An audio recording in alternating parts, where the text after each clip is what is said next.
एसो प्राणे गौरामारे एसो प्राणे गौरामारे एसो स्वरूप दामोदरेर प्राण एसो राय रामानंदेर प्राण एसो भक्त मंडलीर प्राण प्राण गुरु गौरी सुंदरमान वंदे गुरु कृपा सिंधु श्री चैतन्य स्वरूपकं जत कृपा सुदना सर्वे ज्ञान भ्रांति प्रणश्यन्ति गुरुं वंदे रसानंदे प्रेमानंदे स्वरूपकं समामृत रसे मग्नश्च नमामि चरणाम्बुजे कनक रुचिर गौर सर्वचित्त एकई चौर प्रकृति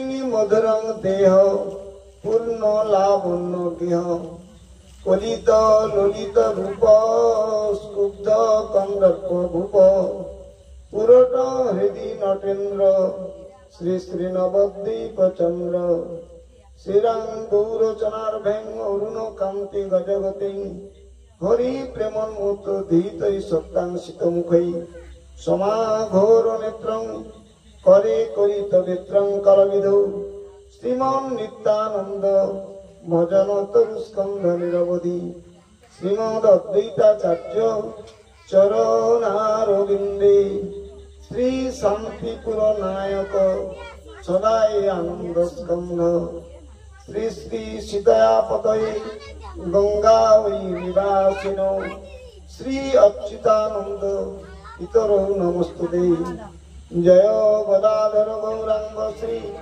नित्यानंद कृपानिधि साद्वैतं श्रीवासादि प्राण बंधु नमस्तुते निताय गौर प्रेमानंदे आरंभे करी मंगलाचरण गुरु वैष्णव भगवान तिनेरी शरण ए तिनेरी शरणे हय विघ्न विनाशन अनायासे विघ्न नाश अभीष्ट पूरण जय जय श्री गौरांगेर भक्त चंद्रगण जादेर प्रेम ज्योत्स्नायालो कैल त्रिभुवन जय जय महाप्रभु भगत एकांत सबे मिली पद रज देह मोर शिर प्रांत वेदे कहे तुम्हादेर करुणा बिहने कृष्ण नहीं मिले जोग समाधि साधने अतएव तुम्हार सभाए आमार असंख्य प्रणाम कृपा करी देह मोरे इष्ट वरदान वृंदा वै तुलसी देवै प्रिया वै केशवस्य च कृष्ण भक्ति प्रदे देवी सत्यवत्रै नमो नमो आनंद लीलां देवी पूर्णानंदवतीं सती पूर्णमासी जोगमाया राधा कृष्ण नित्य लीला सहायकारिणी सर्वजीवे मायाचंद्र नित्य सती प्रणामहम हृदय प्रेरण कराओ जिहाय कहो बानी कि कहिए भालो मंद किछुई ना जानी मोर जिह्वा बिना यंत्र तुमी यंत्रधारी जे मतो इच्छा बाजाओ यंत्र से मतो उच्चारी तुलसी कानन यत्र तत्र पद्म बनानि च श्री श्री चैतन्य चरितामृत पठनं यत्र तत्र सन्निहितो हरि संचार्य रामाविद भक्त मेघे स्वभक्ति सिद्धांत चयामृतानि गौराब्धि रेतै रुमना वितीर्णै स्तजगत रत्नरतां प्रयाति गुरवे गौरचन्द्रा वै राधिका वै तदा वै कृष्णा वै कृष्ण भक्ता वै तद्भक्ता वै नमो नमो वंचा कल्पतरुर्भश्च कृपा सिंधु एव च पतितानां पावनेभ्यो श्री गुरु वैष्णवेभ्यो नमो नमो নমস্তে বৈষ্ণব কৃষ্ণ, নমস্তে বৈষ্ণব গুরু, নমস্তে গৌর ভক্ত চরণেভ্যো নমো নমঃ। নিতাই গৌর প্রেমানন্দে। সমাগত গৌর ভক্তবৃন্দ এবং ভক্তিমতী মাতৃমণ্ডলীবৃন্দ, এই মহতী ভাগবতে যারা উপস্থিত হয়েছেন, গৃহস্বামীর পক্ষ থেকে সবাইকে মালা দিতে না পারার কারণে একটা মালা সবার উদ্দেশ্যে আমি স্থাপন করছি। সমাগত গৌর ভক্তবৃন্দ, পাড়া প্রতিবেশী, আত্মীয় স্বজন, বন্ধু বান্ধব এবং গ্রামবাসী সবাই উদ্দেশ্যে মালা স্থাপন করছি। নিতাই গৌর প্রেমানন্দে। হরি হরি বলো, হরি হরি বল। শ্রী গুরু নিতাই গৌর সীতানাথ প্রেমানন্দে। হরি হরি বলো, হরি হরি বল। এদিকে আস। আমি বসবেন না, এইটা একটু ঠিক করে নিই, আমি করুন। হরি বল। হরে কৃষ্ণ, হরে কৃষ্ণ। রাধে রাধে। সমবেত গৌর ভক্তের চরণে আমার অসংখ্য কোটি প্রণাম। আপনারা সকল ভক্তবৃন্দ মিলে কৃপা করুন। আপনাদের কৃপা বলে যদি কিছু হরিকথা আস্বাদিত হয়। নিতাই গৌর প্রেমানন্দে। হরি হরি বল।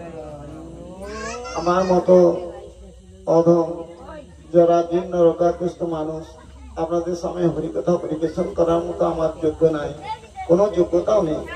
তবে আপনারা সকল ভক্তবৃন্দ মিলে যদি কৃপা করেন, আপনাদেরকে কৃপা বলে যদি কিছু হরিকথা আস্বাদিত হয়। নিতাই গৌর প্রেমানন্দে। হরি হরি বল। শাস্ত্র সিদ্ধান্ত বলছেন, পঙ্গু লঙ্ঘয়িত শৈলং মুখমা বর্তের সুদিন সকৃপা দৃষ্টি দানিন সন্ত সন্ত বলম্বনম। সাধুরা আমার অবলম্বন হন, তেনাদিকার কৃপা বলে যদি কিছু হরিকথা আস্বাদিত হয়। তাই সাধু সন্তদের কৃপা হলে আমার মতো অধমজন হরিকথা বলতে পারে। তাই কবিরাজ গোস্বামী তার গ্রন্থের প্রারম্ভে লিখছেন, বন্দেই গুরু নিঃস ভক্তা নিশো নিশ অবতারকম তৎপ্রকাশাঙ্গশ্চ তৎশক্তি কৃষ্ণ চৈতন্য সঙ্গকম। কেমন বলছেন? বন্দেই গুরু নিঃস ভক্তা। প্রথমে ভক্তকে বন্দনা করলেন, কেন? ভক্ত কৃপা ব্যতি রেখে ভগবত কৃপা লাভ হইতে পারে না। তাই ভক্ত কৃপা না হলে গুরু কৃপাও হয় না। তাই ভক্ত কৃপা হচ্ছে আগে, আগে ভক্ত কৃপা করলে তবে গুরু কৃপা হয়। গুরু কৃপা হলে সেই যে নিস্তরে মায়া তাহারে ছাড়য়। গুরুদেব যখন দীক্ষিত করলেন, তখন দীক্ষিত করে বলছেন যে আজ থেকে বাবা তুমি কৃষ্ণের নিত্য দাস। প্রভু যদি গোবিন্দই প্রভু আর সকলেই নিত্য দাস, আজ থেকে আমি কৃষ্ণের নিত্য দাস। তাহলে গুরুদেব বললেন আজ থেকে কৃষ্ণের নিত্য দাস আমি। সেই নিত্য দাস জীব যদি আমি নিত্য দাসত্ব বৃত্তি না রাখি, তাহলে আমার দাসত্ব হওয়ার কোনো লাভ হয়নি। তাহলে আমাকে গুরু গোবিন্দের চরণাশ্রিত হতে হবে, তেনাদিকার কথাটা রক্ষা করতে হবে। জীব কৃষ্ণ নিত্য দাস এই ভুলি গেলা, মায়া পিশাচি তার গলায় বান্ধিলা। জীব মাত্র কৃষ্ণের নিত্য দাস। অল বিশ্ব ব্রহ্মাণ্ডের জীব মাত্রই কৃষ্ণের নিত্য দাস। এমনকি ব্রহ্মা থেকে আরম্ভ করে ইন্দ্র গোপকীট পোকা পর্যন্ত সকলেই কৃষ্ণের সেবক অনুচর। তাই আমরা কৃষ্ণের নিত্য দাস হয়ে আমরা এই ভাগবতী আসরে এসেছি গৌর কৃষ্ণ কথা শ্রবণ করবার জন্য। আপনারা সকল ভক্তবৃন্দ মিলে কৃপা করুন। গৌর কৃষ্ণ কথা, রাধে রাধে। গৌর কৃষ্ণ কথা বলার মতো পাত্র আমি নয়, তথাপি আপনাদেরকে কৃপা বলে যদি কিছু হয়। হরি হরি বল।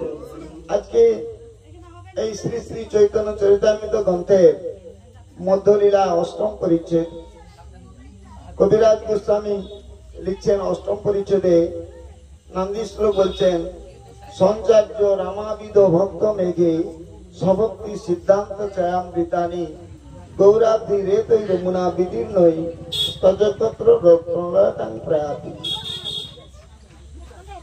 শাস্ত্র কেমন বলছেন না, সমুদ্রের লবণাক্ত জল সূর্যের তাপে বাষ্প হয়ে আকাশে উঠে, সেই বাষ্প মেঘে হয়ে যখন বাড়ি বর্ষণ হয়, সেই লবণাক্ত জল আর থাকেনি, অমৃতময় জল হয়।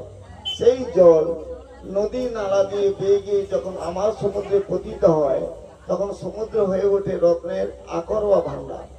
সেই রকম মহাপ্রভুর সমস্ত সিদ্ধান্তগুলো রামানন্দ থেকে সঞ্চারিত হয়ে আবার পুনরায় মহাপ্রভুর সান্নিধ্যে এসে তিনি রামানন্দ কৃপা করছেন। সেই রামানন্দের কথা অনুসারে এখানে বলছেন, রামানন্দ যখন মহাপ্রভু যখন নীলাচলে যান তার সঙ্গে 4 জন ভক্ত ছিল, নিত্যানন্দ প্রভু, দামোদর, মুকুন্দ, জগদানন্দ। এই 4 জনকে নিয়ে মহাপ্রভু নীলাচলের পথে চলছেন। সেই নীলাচলের পথে যেতে যেতে বলছে, নিতাই তুমি আমার দণ্ডটা একটু রাখো। দণ্ডটা কি না, দণ্ডধর সন্ন্যাসী, কায় মন বাক্য এই 3টাকে ঠিক রাখার জন্য দণ্ডধর সন্ন্যাসী। নিত্যানন্দ প্রভু চিন্তা করলেন, যার কায় মন বাক্য সব এক, তার আবার দণ্ড কিসের প্রয়োজন। এই বলে কি করছেন, সেই দণ্ডটা ভাগী নদীতে ভাসে দিচ্ছে। যখন বাহ্যজ্ঞান ফিরে আসলো তখন বলছে, নিতাই আমার দণ্ডটা দাও। বলছে, প্রভু সে দণ্ড তো আর নেই। বলে, কেন, দণ্ডটা কি হলো? বলে, জানো আপনি যখন ওই মূর্ছাগত হয়ে পড়ে যাচ্ছিলেন সেই সময় আপনাকে ধরতে গিয়ে 2 জন পড়ে গিয়ে সেই দণ্ডটা 3 খণ্ড হয়ে ভেঙে যায়। কেন 2 খণ্ড বলতে পারতো, 3 খণ্ড বললো কেন? ওই যে বলছে কায় মন বাক্য এই 3টাকে গোবিন্দের চরণে ঠিক রাখার জন্য দণ্ডধর সন্ন্যাসী। তখন বলছে, সবে মোর দণ্ডধনটা ছিল, সেটাও তোরা আমার বঞ্চিত করলি আমাকে। যা তোরা হয় আগে, তোরা নীলাচলে জগন্নাথ দর্শনে যা, না আমি আগে যাব। নিত্যানন্দ প্রভু তখন বলছেন, প্রভু আপনি আগে যান। শাস্ত্রকর্তা সিদ্ধান্ত কেমন বলছে না, আগে গুরুবর্গের সঞ্চার, আগে গুরুবর্গ যাবে তারপর শিষ্যবর্গ যাবে। তাই গুরুবর্গের সম্মান রাখার জন্য নিত্যানন্দ প্রভু বললেন, প্রভু আপনি আগে যান। তখন নিত্যানন্দ প্রভুর কথা শুনে মহাপ্রভু বায়ু বেগে চলে গেলেন, তার সন্ধান খুঁজে পেল না। যখন জগন্নাথ মন্দিরে মহাপ্রভু প্রবেশ করে গেছেন, যে দেখছে জগন্নাথ বিগ্রহ দেখে বলছেন, প্রতিমা নহ তুমি সাক্ষাৎ ব্রজেন্দ্রনন্দন। আলিঙ্গন করতে যাচ্ছে, তখন সমস্ত পান্ডারা চিন্তা করছেন, এ কি বদ্ধ উন্মাদ নাকি, এরা ঠাকুরকে আলিঙ্গন করতে যাচ্ছে। তখন তারা মারতে উদ্যত হয়েছে। তখন সার্বভৌম বলছে, এই তোমরা কি করতে যাচ্ছ? এই যে লক্ষণটা সামান্য মনুষ্যদেহ এই লক্ষণ হয় না, এই সাত্বিক ভাব সামান্য মনুষ্যদেহ হয় না, তোমার একে মেরো না। মহাপ্রভু মূর্ছা হয়ে গেলেন।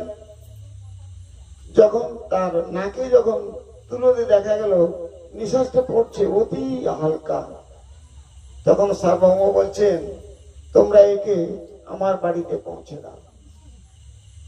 তখন পরিচয় দিয়ে সার্বভৌমের বাড়িতে পৌঁছে দিল মহাপ্রভুকে। মহাপ্রভুকে নিয়ে চলে গেছে সার্বভৌমের বাড়িতে। এদিকে তারপরে এরা 4 জন গিয়ে হাজির, নিত্যানন্দ, জগদানন্দ, দামোদর, মুকুন্দ। বলছে, গৌড়ী থেকে একজন সন্ন্যাসী আসছেন, কোথায় তিনি? তখন বলছে, তিনি এসে মূর্ছা গেছেন, তাকে সার্বভৌমের বাড়িতে পৌঁছে দেওয়া হয়েছে। তারা তখন সার্বভৌমের বাড়িতে গেল। সার্বভৌমের বাড়িতে যখন যে দেখে মহাপ্রভু অচেতন হয়ে পড়ে আছে, নিঃশ্বাসটা খুব তুলে ধরলে রিণিকে চলছে। তখন নিত্যানন্দ প্রভু এনারা সমস্ত 4 জনে মহাপ্রভুর কর্ণে উচ্চ করে হরিনাম সংকীর্তন করতে লাগলেন। যখন উচ্চ করে হরিনাম সংকীর্তন করতে লাগছেন, তখন তিনি চেতন পেয়ে হরিধ্বনি দিয়ে উঠে দাঁড়ালেন। সার্বভৌম ঘরে এসে শ্রীকৃষ্ণ চৈতন্য মহাপ্রভুকে বলছে, তুমি কোন সম্প্রদায়ের সন্ন্যাসী? তখন বলছে, আমি মধ্যম সম্প্রদায়, ভারতীয় সম্প্রদায়ের সন্ন্যাসী। তখন বলছে, সন্ন্যাসী ধর্ম হচ্ছে বেদান্ত পাঠ করা, তা না করে তুমি ভাবকের সঙ্গে নাচো, গাও, হাসো, গড়াগড়ি যাও, এটা তোমার কেমন ধর্ম? তুমি না একজন সন্ন্যাসী। তখন বলছে, প্রভু আমি তো মূর্খ, গুরুদেব আমাকে মূর্খ দেখে উপদেশ দিচ্ছেন যে কৃষ্ণ নাম করলে সবকিছু সাধিত হয়। এখানে বলছি কেমন না, কৃষ্ণ নাম মন্ত্রে, কৃষ্ণ মন্ত্রে হয় সংসার মোচন, কৃষ্ণ নাম লইলে পায় কৃষ্ণের চরণ। তাহলে দীক্ষাটা গ্রহণ করতে হয় কেন না, সত্যটাকে জানার জন্য, আমি কে, আমার কর্তব্য কর্ম কি, এটা জানতে পারলে তখন আর কাউকে বলতে হয় না তুমি কৃষ্ণ ভজন করো। আরে কৃষ্ণ মন্ত্রে হয় সংসার মোচন, আর কৃষ্ণ নাম লইলে পায় কৃষ্ণের চরণ।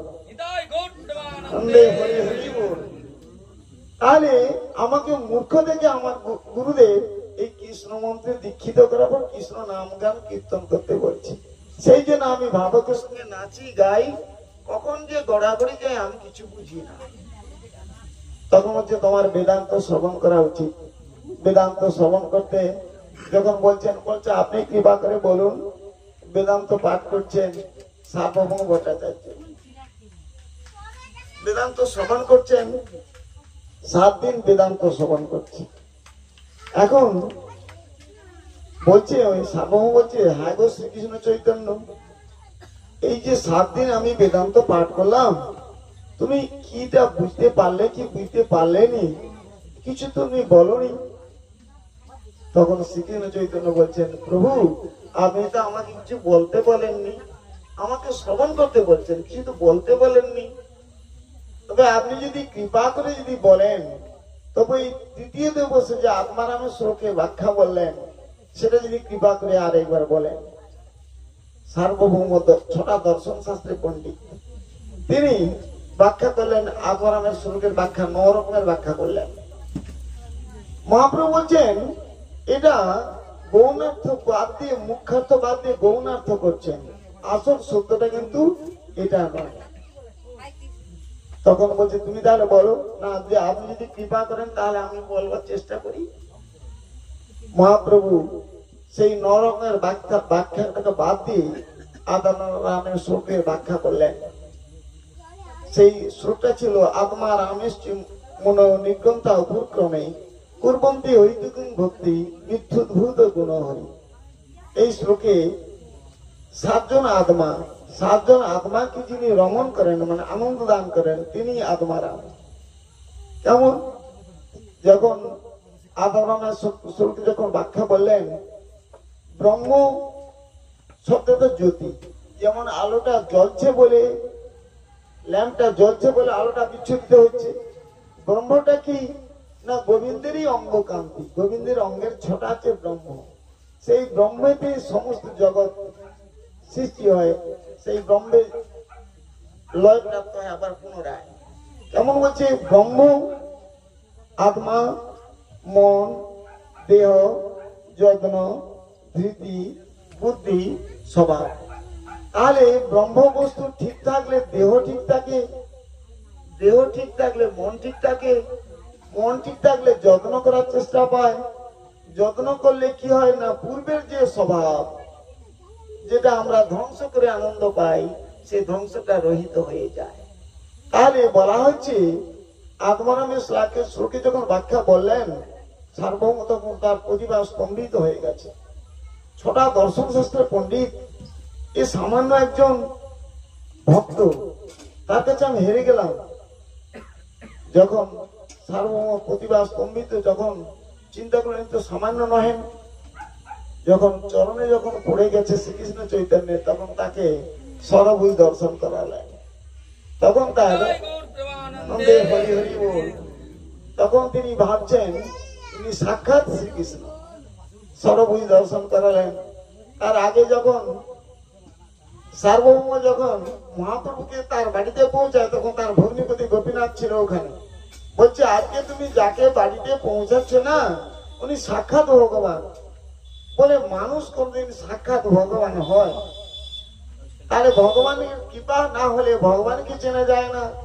যেমন এখন হচ্ছে কি হচ্ছে, রাত্রিকাল, এখন সূর্যদেব উদিত হয় না। বিজ্ঞানের এমন কোন যন্ত্র নাই যে সূর্যকে দেখাবে। তাহলে সূর্যের আলোয় সূর্যকে দেখা যায়। ভাগবতী কথা অনুরূপ একই রকম, ভগবানের কৃপা হলে ভাগবতী কথা বলা যায়। তার কৃপাতে শক্তি, তিনি কৃপা করলে সবকিছু করা যায়। তখনই সেই সার্বভৌমকে বলছিলেন প্রভু আপনি যদি একটু রাধা কৃষ্ণের যুগল সম্বন্ধে যদি একটু কৃপা করেন। সার্বভৌমকে বলছে আমি তো রাধা কৃষ্ণের যুগল সম্বন্ধে কিছু জানি না। যদি রাধা কৃষ্ণের যুগল সম্বন্ধে বলতে হয় তবে সে রামানন্দই একমাত্র বলতে পারে। সে রামানন্দ প্রতিদিন গোদাবরীর তীরে স্নান করতে যায় বৈদিক ব্রাহ্মণ সহ। তুমি তার কাছে গিয়ে রাধা কৃষ্ণের যুগল সম্বন্ধে কিছু জানো। তাই তিনি সার্বভৌমের কথা শুনে মহাপ্রভু রামানন্দের সঙ্গে মিলন হতে চলছে। আজকের পরিচ্ছেদটা হচ্ছে রামানন্দ সঙ্গোৎসব। ও আনন্দে হরি হরি বল।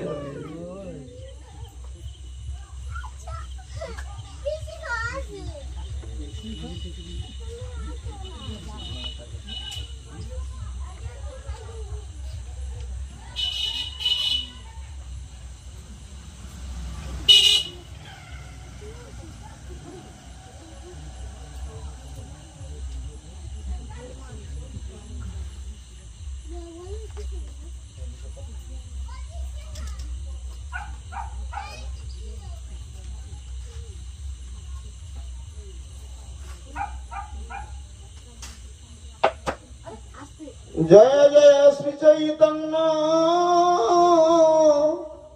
জয় নিত্যানন্দ জয়াদ্বৈত চন্দ্র জয় গৌর ভক্তবৃন্দ।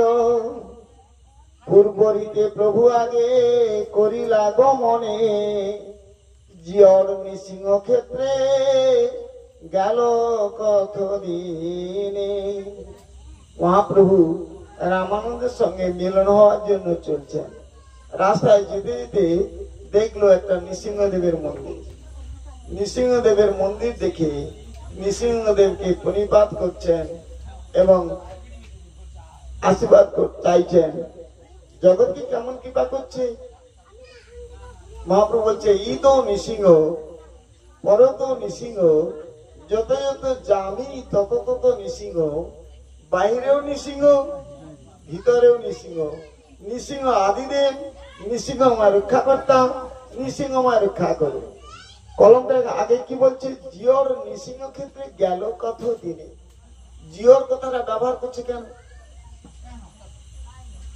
শাস্ত্রতাকে জিওর নৃসিংহ ক্ষেত্রে ব্যবহার করছেন কেন না? যেখানে গেলে মানুষ তার মান আর হুঁশ এ দুটো ঠিক রাখতে পারে না, তাহলে কোথায় গেলে মানুষ তার মান হুঁশটা হারিয়ে ফেলে না? প্রকৃতির সান্নিধ্যে গেলে মানুষ তার মান আর হুঁশকে হারিয়ে ফেলে।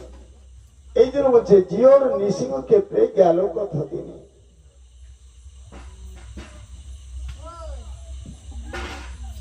নৃসিংহ দেখি কইল দণ্ডবত নদী, প্রেমাবেশে কইল বহু নিত্য গীত স্তুতি।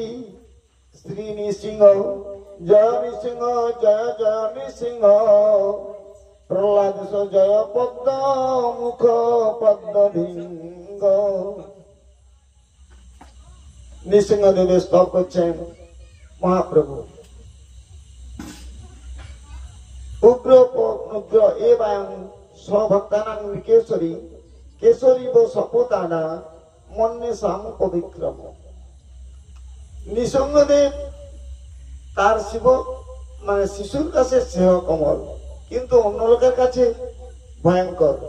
যেমন একটা বিড়াল যদি মুশিক ধরে তার সেই দাঁতের বাচ্চা বয়ে বেড়ায়, আবার সেই দাঁতে যখন মুশিক একটা ধরে তার কাছে অতি কঠোর হয়ে যায়। সেই রকম নৃসিংহদেব অন্য লোকের কাছে ভয়ঙ্কর হলে তার শিষ্যের কাছে স্নেহ কমল। যখন নৃসিংহদেব হিরণ্যকশিপুকে বধ করলেন তখন তার উগ্র মূর্তি দেখে দেবতারা ভয়ে কম্পিত হয়ে গেল। দেবতারা বলছে এই নার যে উগ্র মূর্তি, এই উগ্র রোষানলকে নিবারণ করতে একমাত্র যে পারে সে হচ্ছে প্রহ্লাদ। যিনি একে আবির্ভূত করছেন তিনিই পারে রোষানলকে নিবারণ করতে। যখন প্রহ্লাদ মহারাজ যখন নৃসিংহদেবের স্তব করলেন তখন নৃসিংহদেব তাকে কোলে বসিয়ে তার সেই রিলিজিয় জিহাদে তার অঙ্গ চাটতে লাগলো। সেই জন্য বলছে যে ভগবান ভক্তের কাছে অতি স্নেহ কমল। কিন্তু শত্রুর কাছে ভয়ঙ্কর। এই মত শ্লোক পরিস্তুতি কইল, নিঃসঙ্গ সেবক মালা প্রসারণী দিল। পূর্ববৎ কোন বিপ্র কইল নিমন্ত্রণ, সেই রাত্রি রহিল তথা করিলা গমন।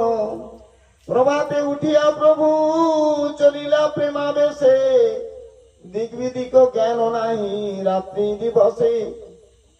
পূর্ববত বৈষ্ণব করি সর্বলোকগণে, গোদাবরী তীরে চলি আইলা কত দিনে। গোদাবরীতে এসে পৌঁছে গেছে। গোদাবরীতে এসে পৌঁছে গিয়ে গোদাবরীকে যমুনা জ্ঞান করে সেখানে স্নান করে তীর ছাড়ি মানে জল ছাড়ি কিছুটা দূরে গিয়ে গাছের তলায় বসে আছে। চৈতন্য চৈতান্ত গ্রন্থ একটু কঠিন। কঠিন মানে যেমন বর্ণ পরিচয় হলে গ্রন্থ পাঠ কিংবা লেখাপড়া শেখার কোনো কষ্ট নাই, দীক্ষা গ্রহণ করে শিক্ষাগুলো না ধরলে এই রাজ্যে ঢুকে যাওয়া যায়, কষ্ট। শাস্ত্রকথার সিদ্ধান্ত বলছেন, আমরা অনেক সিদ্ধান্তে পৌঁছে যাই। গুরু বন্দনাতে প্রথম বলছে, অজ্ঞানং তিমিরান্ধস্য জ্ঞানাঞ্জন শলাকয়া চক্ষুরুন মিলিতং জ্ঞান তস্मै শ্রী গুরবে নমঃ। একটা অজ্ঞান ছিল কি, জীব কৃষ্ণ নিত্য দাস, এইটা অজ্ঞান ছিল। কিন্তু আরেকটা অজ্ঞান কি আছে, রাধে রাধে, আরেকটা অজ্ঞান বলছে অজ্ঞানের সৃষ্টি হয়, জ্ঞানের সৃষ্টি রহিত হয়ে যাচ্ছে। তাহলে জ্ঞানে সৃষ্টি রহিত হয়, তাহলে সেই জ্ঞানটা উপলব্ধি কে করাইলো? গুরুদেব। তিনি কেমন বলছে, যেমন একটা ক্ষেত্রে বীজের আদান করলে, রাধে রাধে, একটা ক্ষেত্রে যখন বীজের আদান করে সেই ক্ষেত্রে বীজের আদান করলে গাছ হয়। যদি ক্ষেত্রে বীজের আদান না করে আর এই গাছ উঠবে। আমরা অজ্ঞানে জগৎ সংসারে সকলে অজ্ঞানে সৃষ্টি করছি, পুরুষ প্রকৃতিতে মিলন হয়ে গিয়ে আমরা সৃষ্টি করছি। কিন্তু এই মিলন হওয়ার ক্ষেত্রে, এই মিলনের সময় যদি আমরা ক্ষেত্রে বীজের আদান না করি, রাধে রাধে, কলম কেমন বলছেন, সর্বদা ধ্বংস রাহিতে সত্যপি ধ্বংস কারণে, যদ্ভাব বন্ধনের জন্য সপ্রেম পরিকীর্তিত। ধ্বংসের কারণ থাকিতে থাকিতে ধ্বংস রহিত করিতে পারলে তাহাকে ধর্ম বলে আখ্যা দেওয়া হয়। তাহলে বহু সুন্দর আসছেন সেটাকে কৃপা করার জন্য, যেটা হাত থেকে, আমার ধ্বংসের হাত থেকে যেন আমরা বাঁচতে পারি, সেইটাকেই কৃপা করার জন্য আসছে। কিন্তু আমরা দীক্ষা গ্রহণ করছি কিন্তু শিক্ষা গ্রহণ করিনি। শিক্ষা গ্রহণ না করলে তোমাকে ভজন শিক্ষা দেবে কি? যেমন পার্থিব জগতে যদি কোনো লোক চাকরি করে, সে যখন ঘরে আসে তখন কি সে এসে বলতে পারে তার ছেলেকে, এই তুই আমাকে প্রণাম কর? বলতে পারে? তার মা বলে কি, বলছি তোর বাবা আছে, তোর বাবাকে প্রণাম কর। তাহলে শিক্ষা দিল কে? মা। এখানে বলা হচ্ছে গুরুকে, গুরু কৃষ্ণের রূপ এবং শাস্ত্রের সম্মত। আরে গুরুই গোবিন্দ।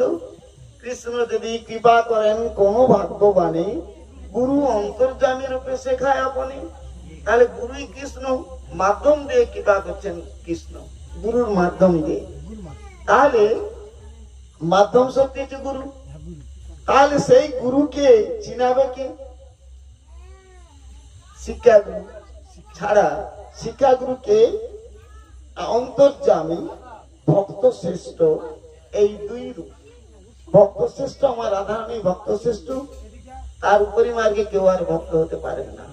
যদি সতত পরত গোবিন্দ নাম ভজন সাধন করেন, এটি আবিষ্কার। রাধে রাধে,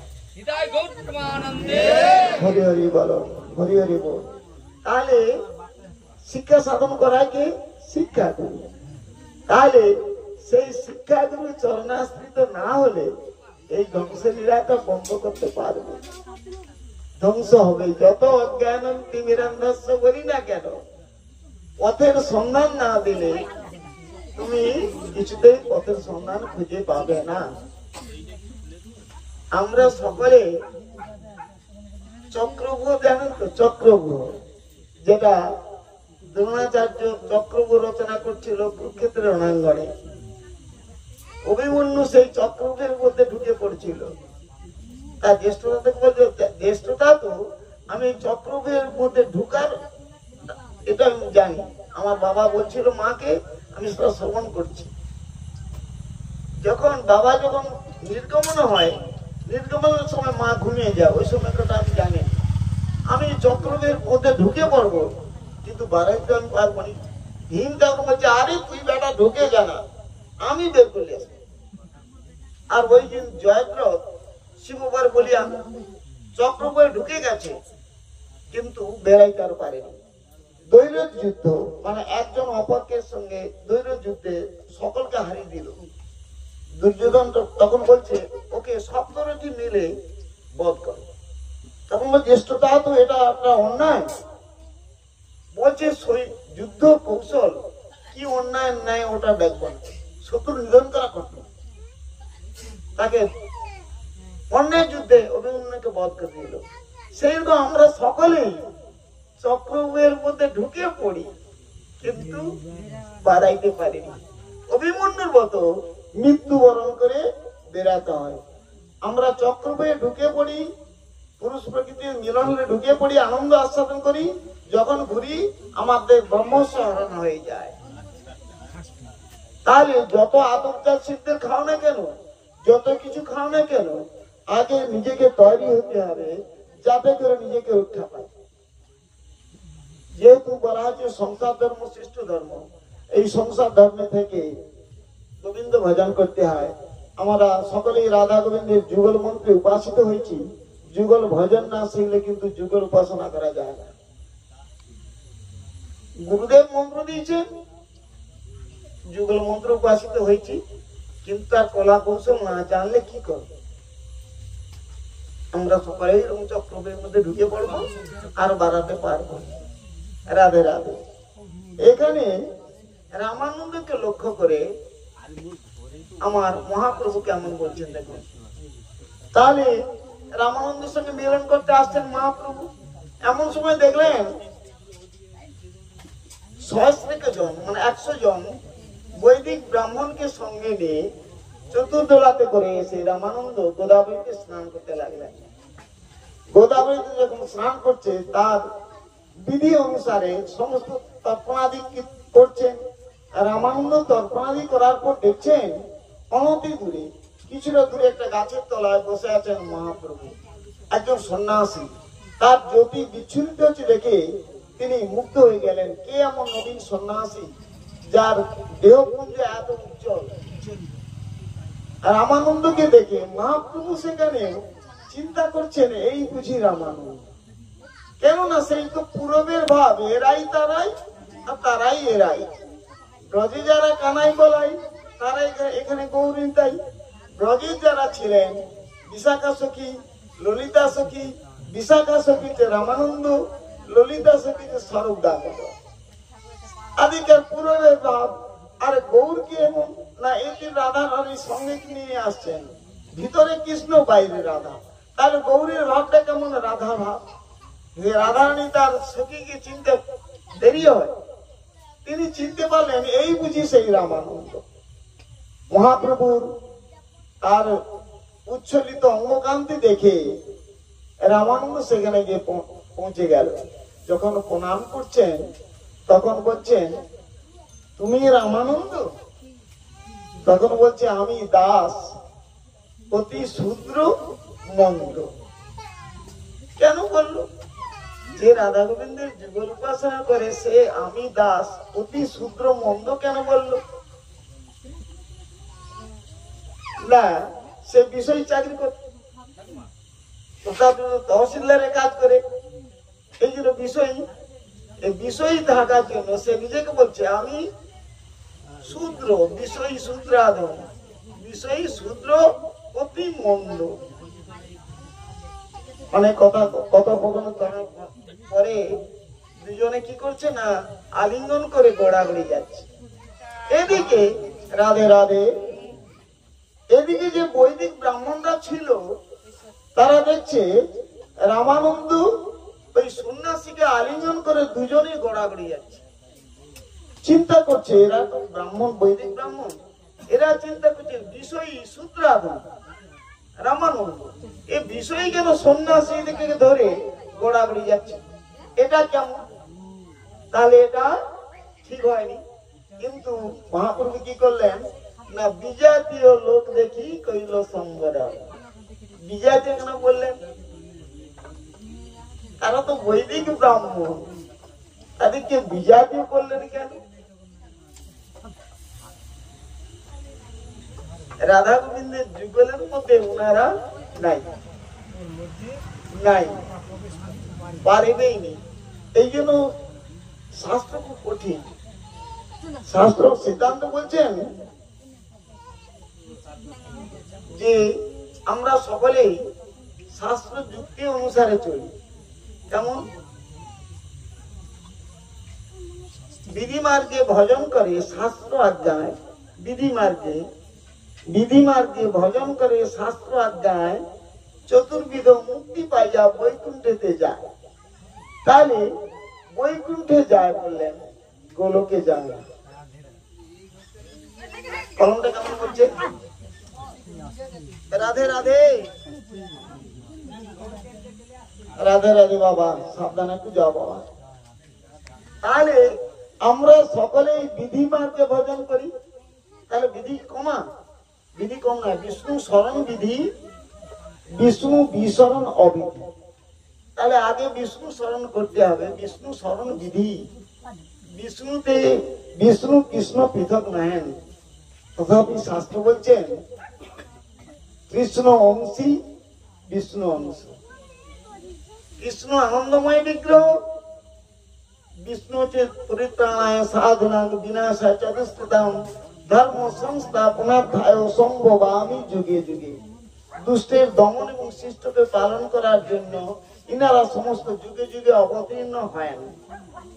আর মূল মালিক যিনি কৃষ্ণ।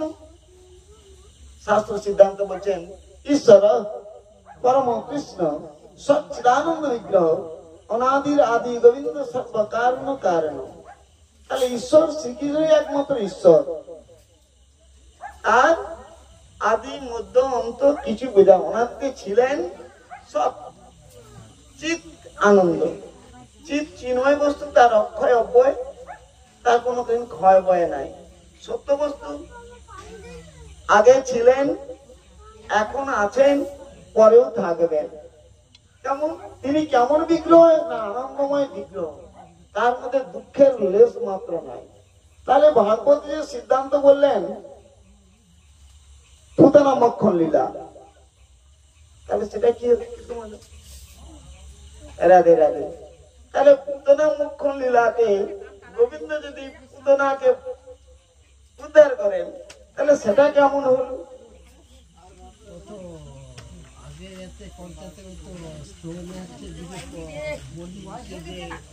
ভগ্নি বলা আছে। রাধে রাধে। আরে গোবিন্দ যদি আনন্দময় বিগ্রহ হন, তাহলে পুতনা মক্ষণ লীলা যে করলেন, তাহলে পুতনাকে মক্ষণ করলে উদ্ধার করলো কে? কৃষ্ণ। কোন কৃষ্ণ?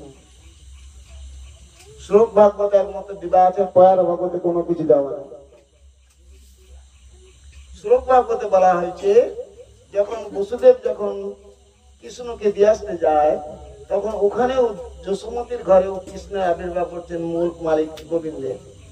একটা ছেলে একটা মেয়ে, দুটো, একটা ছেলে একটা মেয়ে। বসুদেবকে পাল্টিয়ে যেতে বলছে। বসুদেব যখন গিয়ে দেখলো একটা ছেলে একটা মেয়ে, আর আমি কাকে পাল্টি নিয়ে যাব? দুটো ছেলে দেখতে একই রকম, দুটো ছেলেকে হাতে নিয়েছে।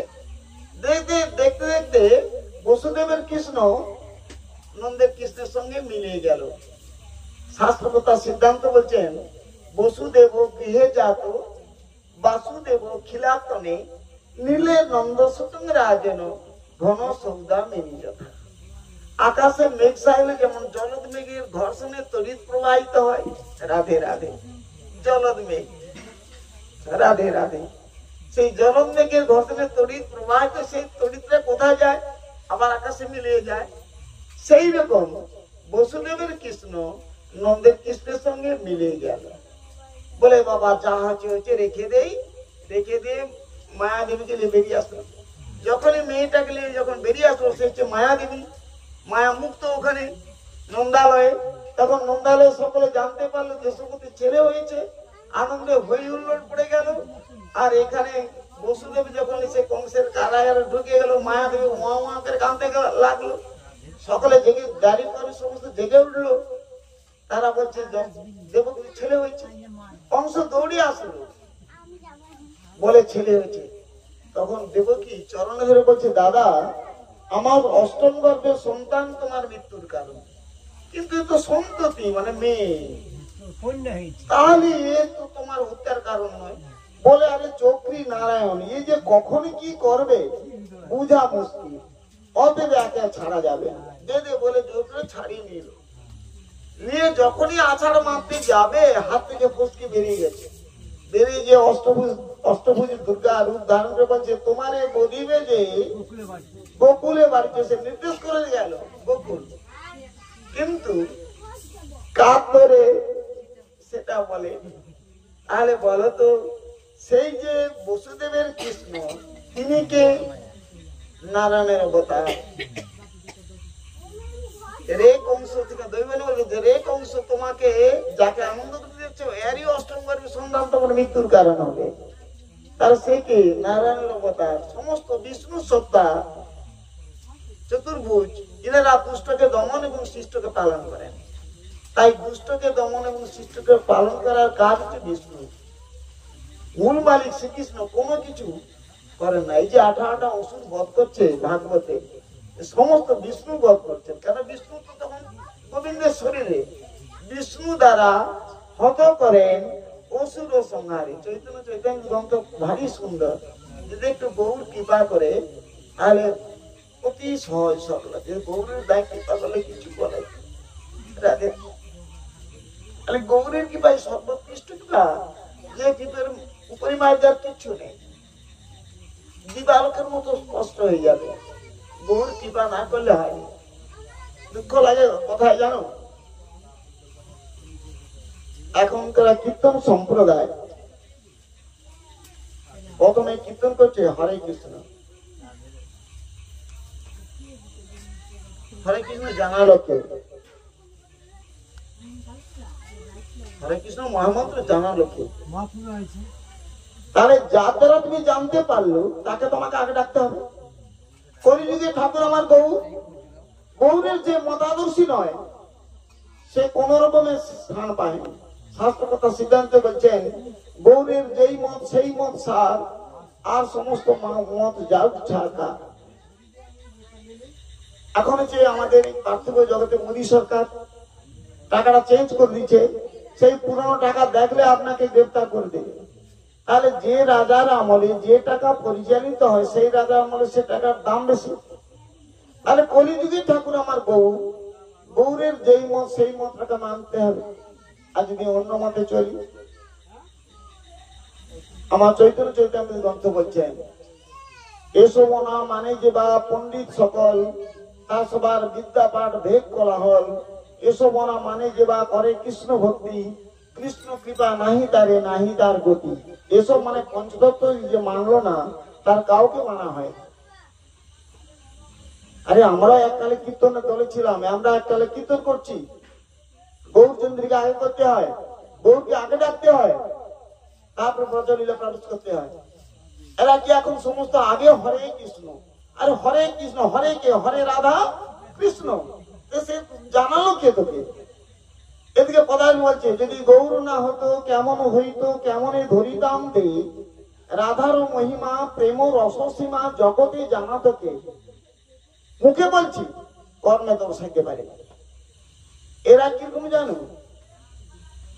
মানে প্রচার করে আচার করে। শাস্ত্রতা সিদ্ধান্ত বলছেন, যিনি আচার করে প্রচার করেন তিনি জগতের আর্য, তিনি জগতের অন্ধকার নাশ করতে পারেন। আর আমরা সমস্ত কীর্তনে হয়েছি আগে কৃষ্ণকে ডাকি, তারপরে যে গৌরকে ডাকি। রাধার চরণে কোটি কোটি দণ্ডবোধ। হয়তো অপরাধ হতে পারে, আমার মতো মূর্খজন হয়তো আমি কথা বলে ফেলতে পারি, ক্ষমা দিবেন। রাধে রাধে। তাহলে বৈদিক ব্রাহ্মণরা দেখলো যে মহাপ্রভু সন্ন্যাসীকে রামানন্দ কেন আলিঙ্গন করে গড়াগড়ি যাচ্ছে। মহাপ্রভু দেখলো এরা বৈদিক ব্রাহ্মণ, এদিকে সামনে আমার ওই আচরণ করা চলে না, তাই তিনি তার ভাবটাকে সংবরণ করেন। বিজাতীয় লোক দেখি কইল সম্বরণ। কেমন রামানন্দকে বলছে, তুমি একটু যদি কৃপা করে যদি আসো সন্ধ্যার দিকে, তাহলে দুজনে বসে ইষ্টগোষ্ঠী একটা আলোচনা করব। ইষ্টগোষ্ঠী মানে কৃষ্ণ কথা লেনদেন করা। তাই মহাপ্রভুর কথা শুনে তিনি রামানন্দ রায় তিনি আসার জন্য চেষ্টা করছেন।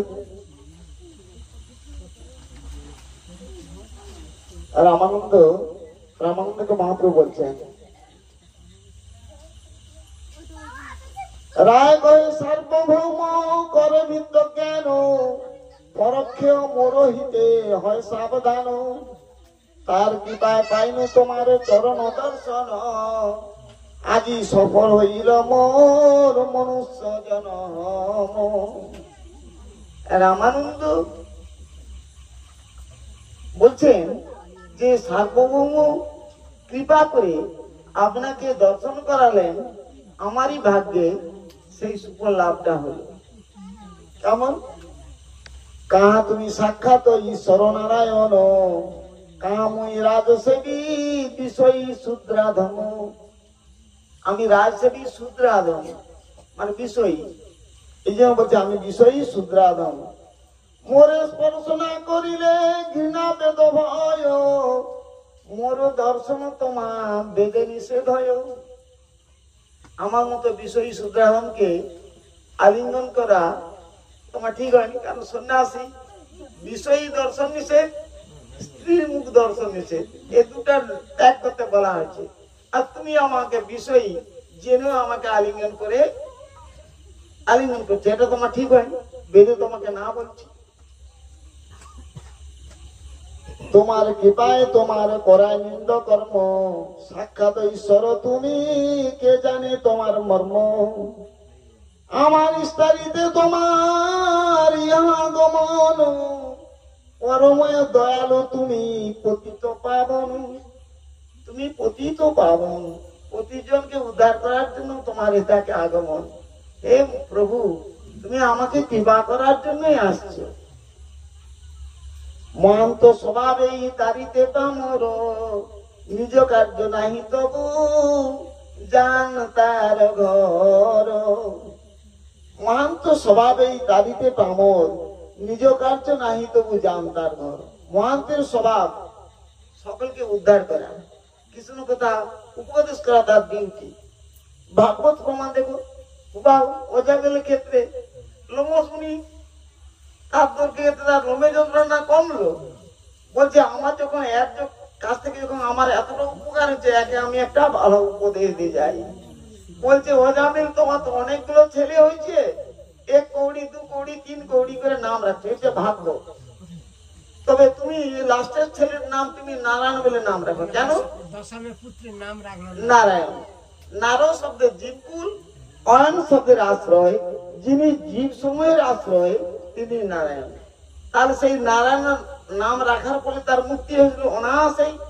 তাহলে নামাভাসে মুক্ত হয় কহে ভাগবতে। ভাগবত গ্রন্থ সুন্দর, শাব্দিক অবতার, শব্দ অবতার, নাম নামী অভেদ তত্ত্ব।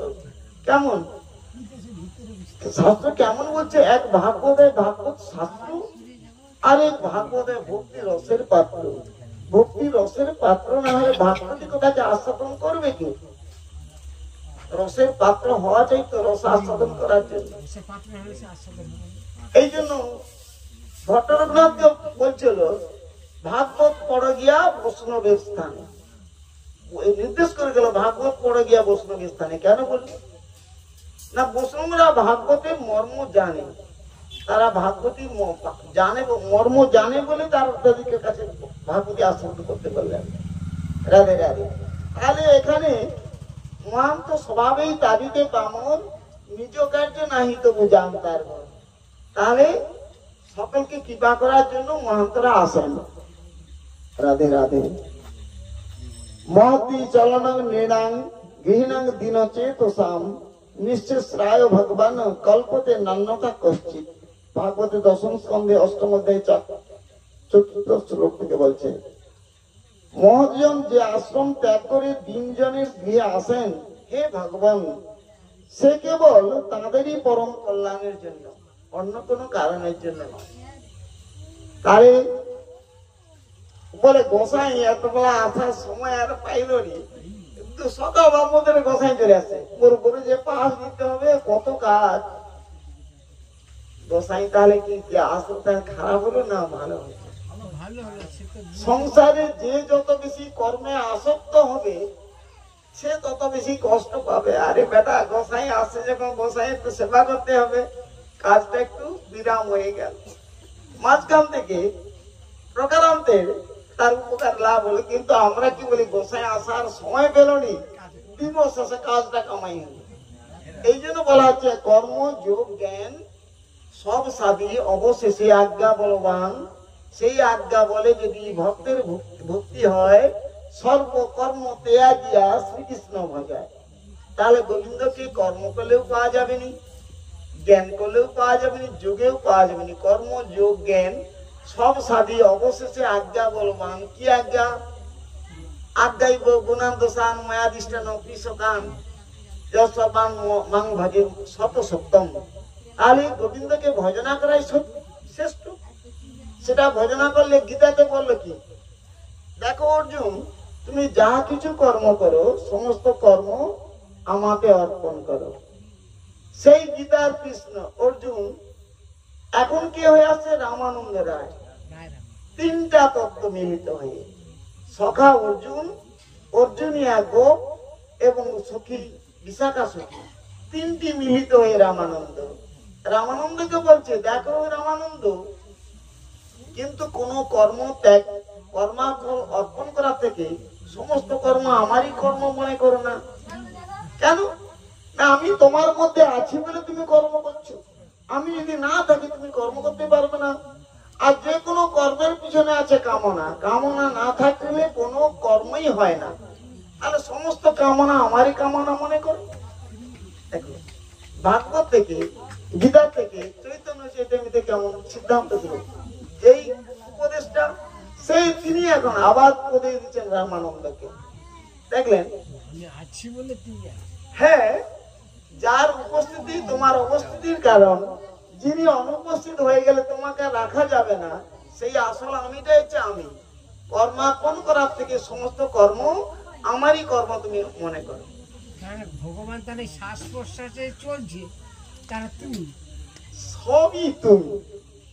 যেমন এটা তো রথ, যেমন একটা রথ, রথকে চালাবেলে রথটা চলে। তাহলে আমাদের দেহরথটাকে মালিক চালাচ্ছেন বলে চলছে। তাহলে আমার এই রথটাতে যিনি চালাচ্ছেন শ্রীকৃষ্ণ, রথটা চালাচ্ছেন বলে চলছে। শ্রীকৃষ্ণ আমাদের থেকে চলে গেলে রথটার এক পাও চলতে পারবে। তাহলে যার উপস্থিতি আমার অবস্থিতির কারণ, সেই আমিটা হচ্ছে আসল আমি। এইটা গৌর সুন্দর কৃপা করে বলে গেলেন, জীব কৃষ্ণ নিত্য দাস এই ভুলি গেলা, মায়া পিশাচি তার গলায় বান্ধিলা। মায়া পিশাচি হচ্ছে আমি, আমার এই জড়বুদ্ধি কোনদিন রাখা চলবে না। রাধে রাধে। মানন্দে হরি হরি বল।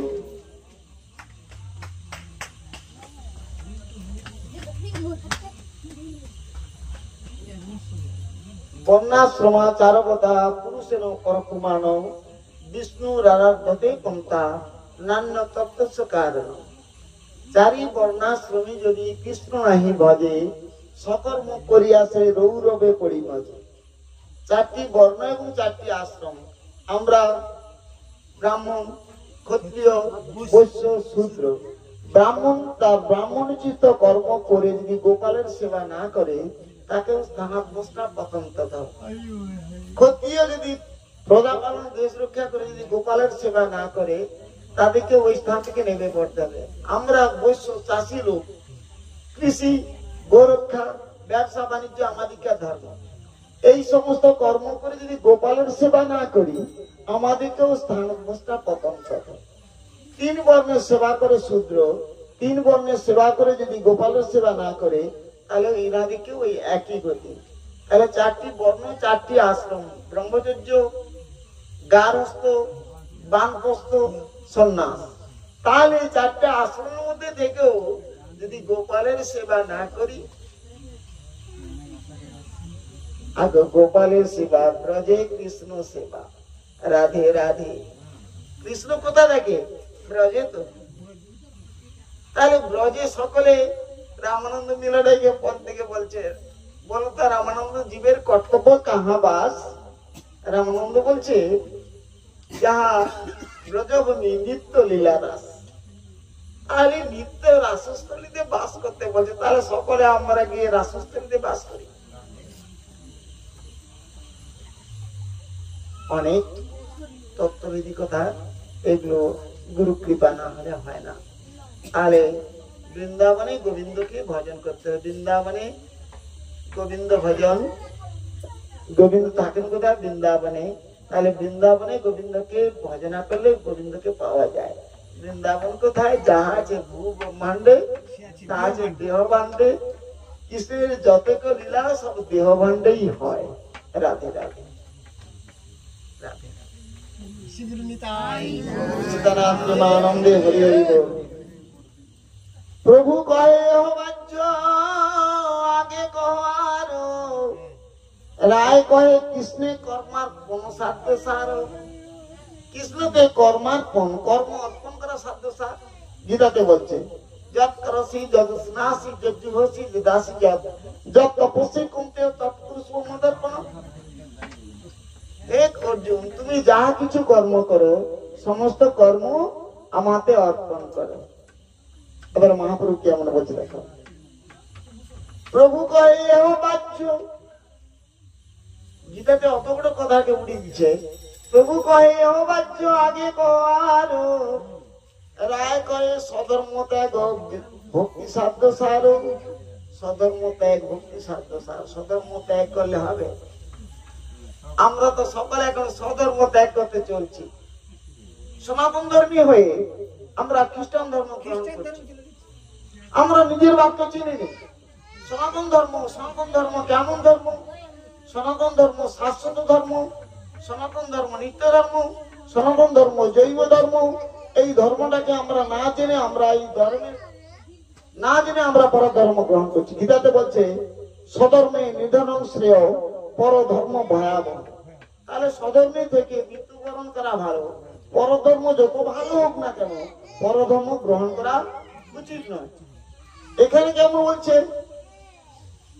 শ্রীমদ ভাগবতী উদ্ধবপতি মানে ভাগবত বাক্যম শ্রীকৃষ্ণ বলছেন আজ্ঞাইব গুণান্দ সাং ময়া দিষ্টান অপিসদান ধর্মানু সন্তর্য সর্বান মাং ভজে সত সত্যম। ধর্মের গুণ অধর্মের দোষ জেনেও আমার আদিষ্ট সমস্ত ধর্মকে পরিত্যাগ করে যে আমাকে ভজনা করে সেই সাধু শ্রেষ্ঠ।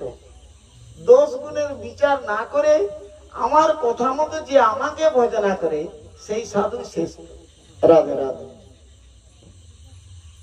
শ্রীমদ ভাগবত গীতা 18 অধ্যায়ে 66 নম্বর শ্লোক থেকে বলছে অর্জুন শ্রীকৃষ্ণ বাক্যম সর্বধর্মান পরিত্যজ্য মামেকং শরণং ব্রজ অহং তাং সর্ব পাপেভ্যো মোক্ষয়িষ্যামি মা শুচি।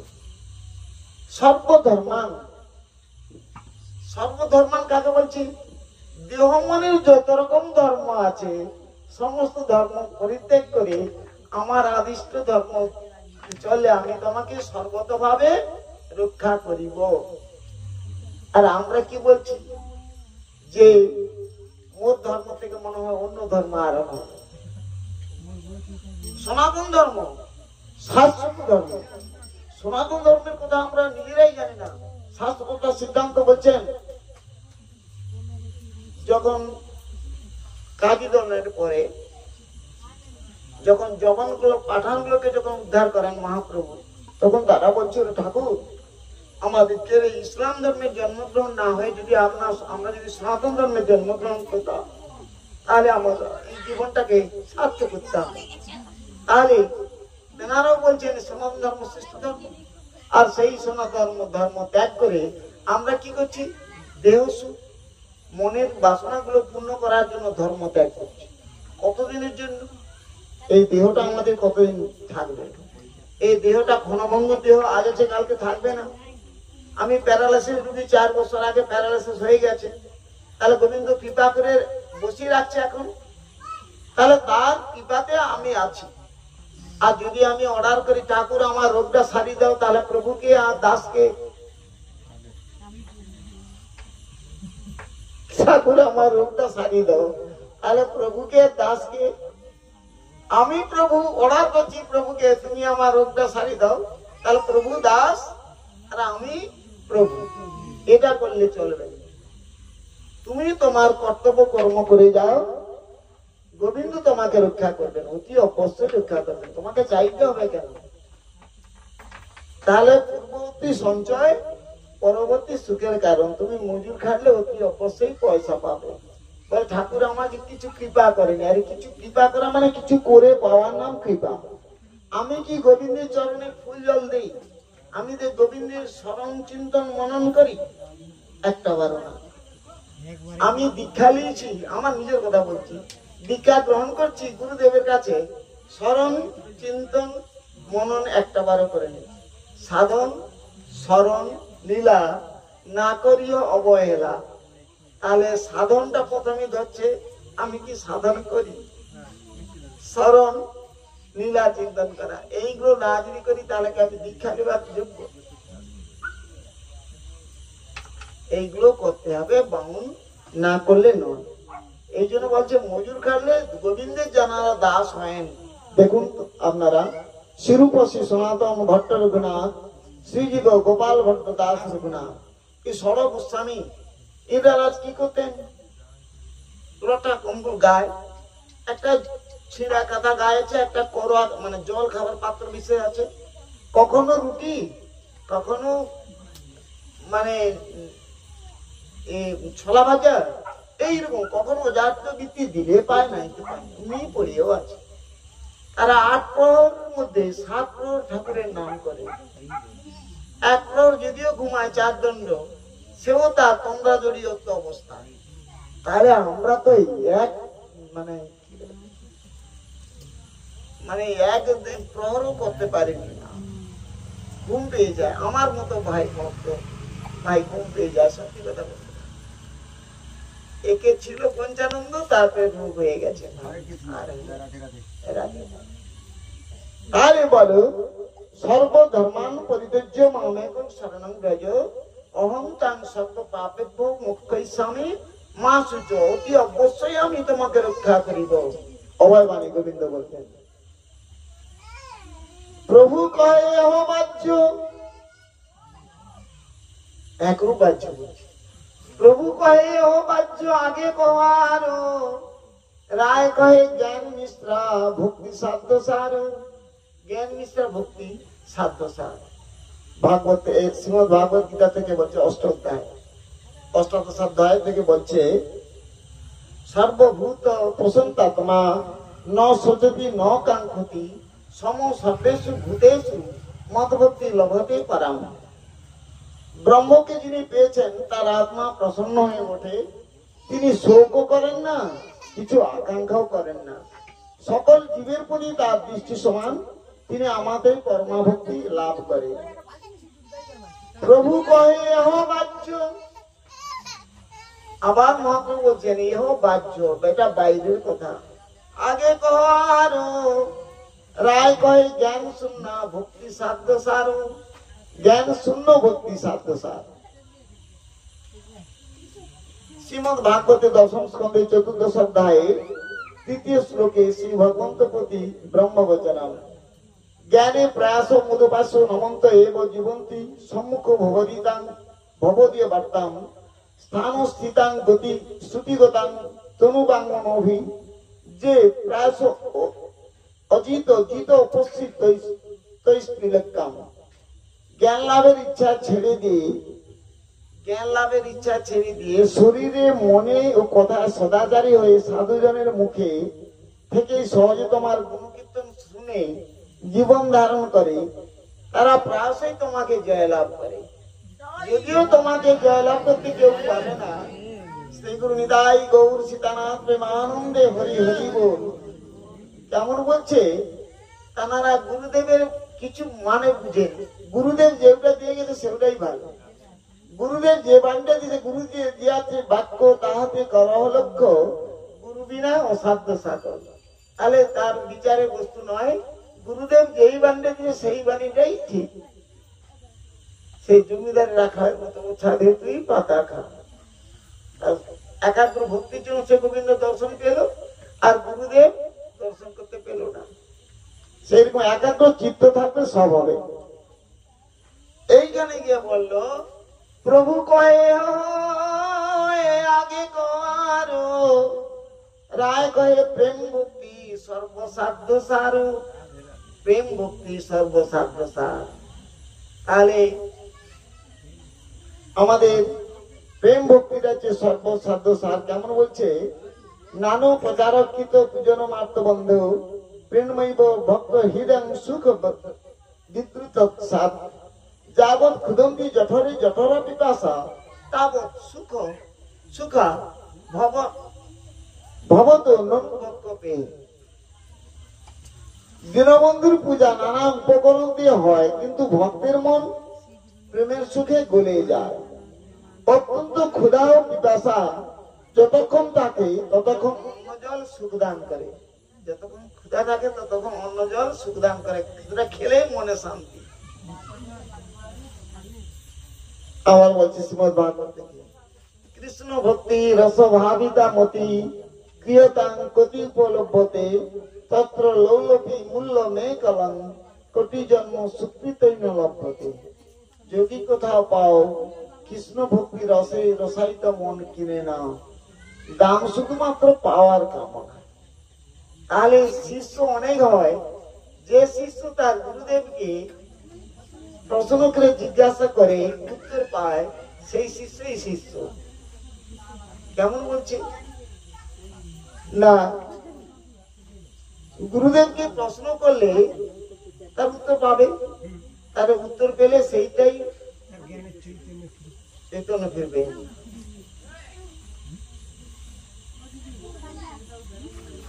প্রভু কহে আগে কহারো, রায় কহে দাস্য প্রেম সর্বসাধ্য সার।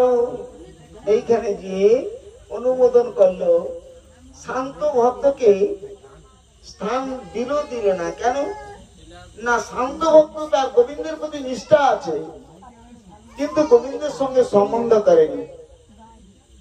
গোবিন্দের অনেক ঐশ্বর্য আছে, কিন্তু তার সঙ্গে সম্বন্ধ করেনি।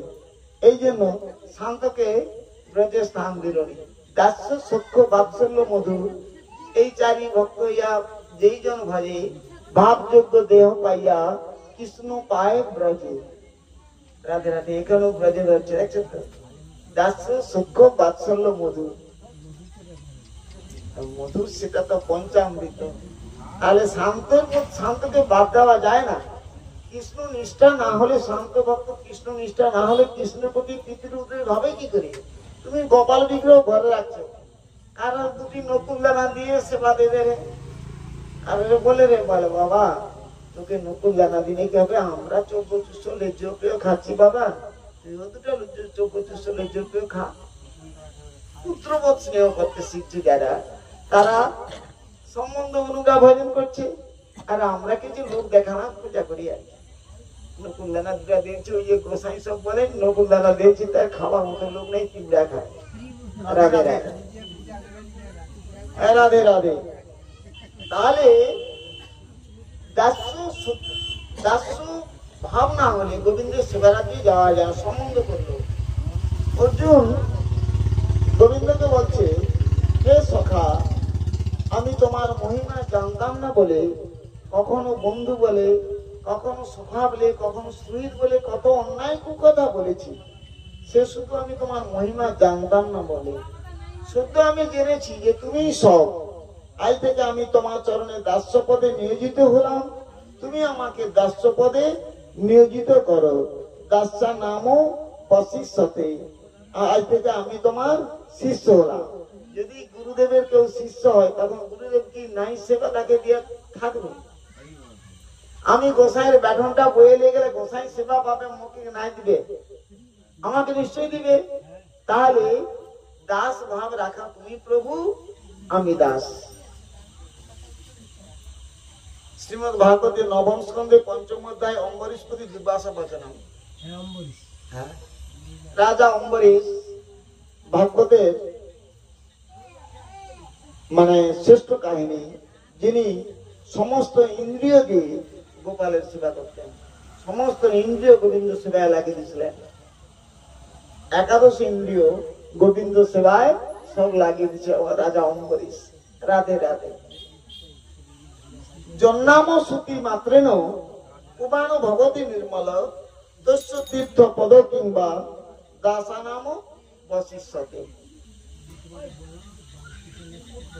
যার নাম শুনেই জীবের মায়ের বন্ধন থেকে মুক্তি হয়, যার চরণে রয়েছে সমস্ত তীর্থ, সেই ভগবানের যারা দাস তাদের আবার অভাব কিসে?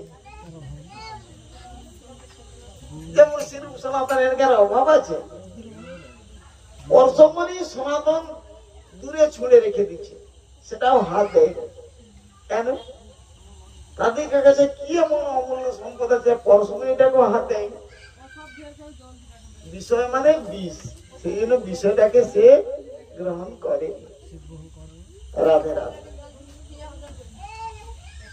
প্রভু কহে আগে কহার, রায় কহে সখ্য প্রেম সর্বসাধ্য সার। সখ্য প্রেম সর্বসাধ্য সার। ব্রজে যারা সখারা তারা কি করতো? গোপালকে ফল একটা চেখে দেখে রাখতো, তা ভালো হলে গোপালের বদনে দিত, খারাপ হলে দিত না। কেন জানে?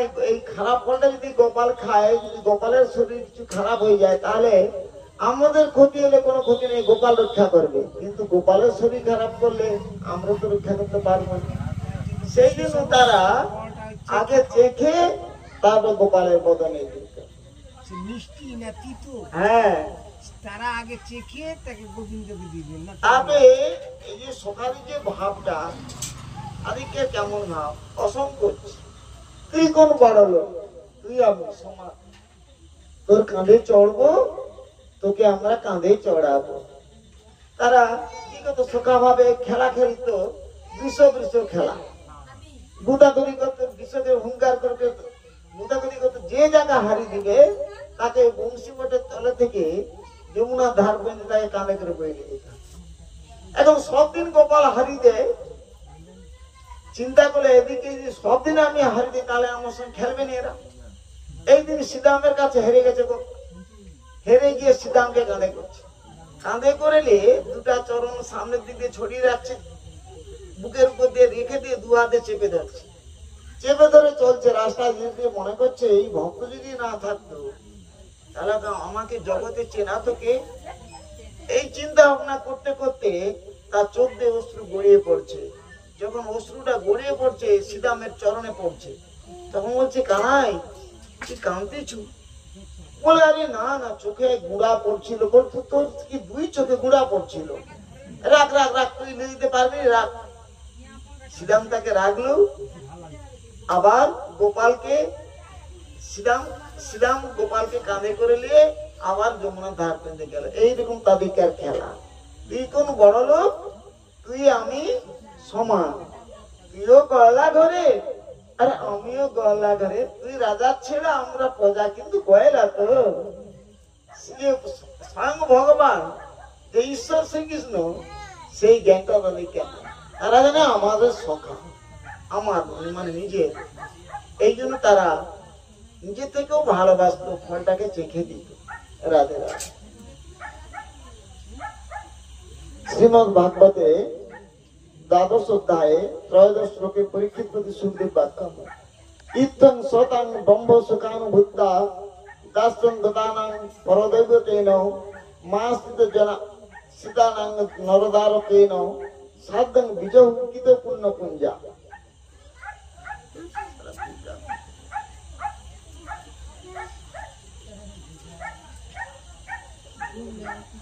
যিনি জ্ঞানীর কাছে ব্রহ্মসুখ অনুভবের মতো আনন্দ দানকারী, দাস্য ভক্তি রসিকের কাছে অর্থাৎ নিজেকে যে ভগবানের দাস মনে করে তার কাছে পরম দেবতা, মায়ামুগ্ধ জনের কাছে সামান্য মনুষ্য বালক, সেই শ্রীকৃষ্ণকে সঙ্গে নিয়ে এরা মানে রাখাল বালকরা বিহার করেছিলেন। এমন ছিল তাদের পূর্ণ। প্রভু কহে উত্তম, এখানে যে বলছে আরো উত্তম। প্রভু কহে উত্তম আগে কহারো, রায় কহে বাৎসল্য প্রেম সর্বসাধ্য সার। এর থেকে আরো শ্রেষ্ঠ হচ্ছে বাৎসল্য প্রেম, যে প্রেম মা বাবা গুরুবর্গ শিষ্যকে ছেলেকে ভালোভাবে মানুষ করে। পাল্য পালক জ্ঞান, যেমন নিজেকে পাল্য মানে কৃষ্ণকে পাল্য, নিজেকে পালক, তাকে যদি নাই পালন করে কি করে হবে। ছেলেকে পুত্রবৎ স্নেহ করত মা যশোদা থেকে আরম্ভ করে সমস্ত গুরুবর্গ এমন ভাবে পালন করত, যত গোপাল ক্ষীর সব নবমীকে নষ্ট করুক না কেন, তবে একদিন যদি মায়েরা যদি না দেখতে পায়, পরের দিন এসে নন্দরানী জিজ্ঞেস করছে, হ্যাঁ গো মা গোপাল কোথায়? তারা এত ভালোবাসত, গোপালকে এক পলক না দেখলে তারা থাকতে পারত না। আদিকার ভাবটা ছিল এমন। এই জন্য আদিকার মনোবাসনা পূর্ণ করার জন্য সেই ব্রহ্মার বোধন চুরি করলো। ব্রজমায়েরা বলছে, গোপাল যদি আমার ছেলে হতো তাহলে তো আমরাও তো গোপালকে দুগ্ধ দিয়ে পালন করতাম। গাভী বলছে, গোপাল যদি আমার শাবক হতো তাহলে আমিও তো দুগ্ধ দান করতাম। গোবিন্দ সকলকে বলছে তথা। ব্রহ্মার চিন্তা হলো মাঝে মধ্যে যে যিনি জগতের ঈশ্বর তিনি কি বৈষ্ণব উচ্চারণ করে? তার সন্দেহ এসে গেল। তখন তিনি কি করছেন না দেখতে আসলো, দেখছি না রাখাল বালককে সঙ্গে নিয়ে বৈষ্ণব উচ্চারণ করছে। যে জগতের ঈশ্বর সে বৈষ্ণব উচ্চারণ করে, যে জগতের ঈশ্বর কেমন বলছে। ওই দিনে এখন শ্রীরামের মা শ্রীরামকে দুটা পিঠা দিছিল, বলছে তোর একটা কানাইয়ের একটা, দুজনের দুটা। এখন দিবস অতিবাহিত হতে যাচ্ছে, সেই সময় খিদা লাগছে খুব। গোপাল সেবকের ভাই দেখে কি করছে, একটা পিঠা তার খেয়ে নিচ্ছে, নিজেরটা খেলে আরেকটা পিঠাকে মুখে ঢুকাইছে। ঢুকি দেওয়া মনে হলে হায় এটা তো গোপালের, সে তো আঙুল দিয়া বের করে, বের করে গোপাল এটা তো। আর সেই সময় ব্রহ্মা দেখছে এঁঠোটাকে বের করে গোপালের বদনে দিচ্ছে। তো বলে যে জগতের ঈশ্বর সে কিনা রাখালের এঁঠো খায়, তারও যদি মোহ আসে, আমরা তো সামান্য মনুষ্য, আমাদেরকে তো মোহ থাকবে কেমন? সেই গোবর চারণ হরণ করে নিল, একটা এর মধ্যে রেখে দিল, গুহার মধ্যে রেখে পাতা চাপাতে পালিয়ে গেছে। এদিকে গোপাল যখন বংশী বাদন করলো, ধেনু বৎস রাখাল বেলা কেউ আসেনি, চিন্তা করলো, আর তো দেখলো ব্রহ্মার কাজ। ও ব্রহ্মা তুমি আবার সমস্ত সৃষ্টি করে প্রতি বাড়ি বাড়ি গোবৎস চারণ রাখাল বালক হয়ে গোবিন্দ নিজে পৌঁছে গেল সকলের বাড়ি বাড়ি। কেন? ওই যে বলছিল যে আমি তোমার ইকার মনোবাসনা পূর্ণ করবো। গাভী মায়েদিকে বলছিল তোমার ইকার মনোবাসনা পূর্ণ করবো। প্রতিটি বাছুর হয়ে প্রতি বাড়ি পৌঁছে গেছে, প্রতিটি গোপী মায়েদের তার ছেলে হয়ে প্রতি বাড়ি বাড়ি পৌঁছে গেছে। এইভাবে 1 বছর সেবা করে। এই জন্য গোবিন্দের যে লীলা, সে লীলা বোধগম্য নয়। কেন? ব্রহ্মার কি দরকার ছিল ওই সময় আর ওই পরীক্ষা করা? গোবিন্দের লীলা, যাকে যেমন করাবে সে তেমন করতে বাধ্য। তাহলে এইভাবে 1 বছর সেবা হলো। সেবার পরে ব্রহ্মা আবার আসছে, দেখি কি হলো। এসে দেখেন কৃষ্ণ সেই রাখাল বালক নিয়ে আবার কষ্ট উচ্চারণ করছে। বলে বাহ, তাহলে কি পর্বত গুহা থেকে এরা সব বের করে চলে এলো?